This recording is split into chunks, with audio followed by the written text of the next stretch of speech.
Okay, check. What do you want me to talk? Hey, so what's up, everyone? Hope you had a good week. Thanks for stopping by. So let's get right to it. This past Monday, the new episode of Supergirl. Like I know that I mentioned that Supergirl has been having similarities with Man of Steel, like with how the villains, General Zod and Astra, they have plans for Earth in the same way, or similar plans for Earth. But now we've gotten to see a little bit more about like what makes it really different. Like with Man of Steel, they tried to have it to where he had to choose between his home planet and his adopted planet.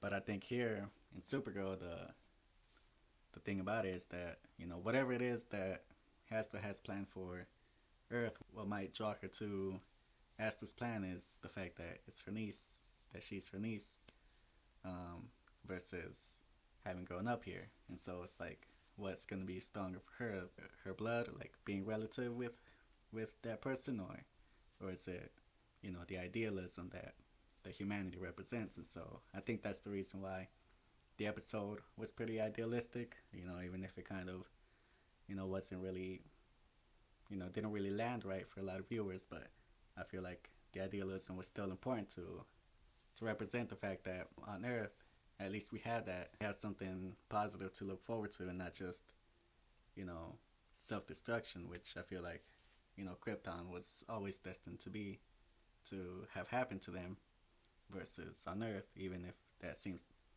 to also be the case. I think, like they said, faith in each other and helping each other will actually be the thing that saves them. So, but not to bring up more Man of Steel comparisons, but in Man of Steel, Earth represented choice, Krypton represented your chosen path, your designated path. On Supergirl, it seems that Earth represents faith and idealism and positivity, and Krypton represents, like destruction. And okay, so now moving on to the 100. We still got a couple more weeks to go until it comes back. So for now, a character that kind of has been forgotten about, even though he was in it for more than half of it, of what we've seen so far. And I feel like he's gotten overshadowed because how much of an impact Lex and the Grounders made, and how much of an impact what happened at the end of season 2 had on everyone. And so I'm talking about Finn. But, even though he's kind of gotten forgotten, and whether it's by the fandom or even by the characters, they probably won't mention him again. But he was actually pretty important, not only to the development of Clark and the Clark that we know now, but also in a lot of the reasons why those kids at the beginning, the first 100, like they were able to survive. And so a lot of it we give credit to Clark and Bellamy, but I feel like if there was no Finn, they'd be dead. Even though he kind of lost his rails, he went a little off his rails at the end, and which eventually he made a choice that that caused him to end his life. But for the most part, he was a pretty cool guy. One thing I'll always remember, which I think this is another reason why he kind of was headed towards kind of a downfall, was the fact that he kept Raven, his girlfriend, up on the Ark, a secret from Clark. And so that kind of impacted her in a big way, but made her and probably the audience see him in a different light. Like, first he started off as this kind of like idealistic lover and boy hero, and then all of a sudden he comes back. You realize that he's been hiding his girlfriend. Obviously he had his reasons for him. Once it was brought up, it made him seem like kind of a big liar. And so, but I will always remember how funny it was, when Raven came down, and so Clark and the rest find her, and all of a sudden she goes running to him, and Clark is like, "What?" She was like, "Man, I can't believe this. I'm never trusting another man in my life again. I'm switching to the other team." Okay, I'm just kidding. But anyway, so last but not least, Pretty Little Liars.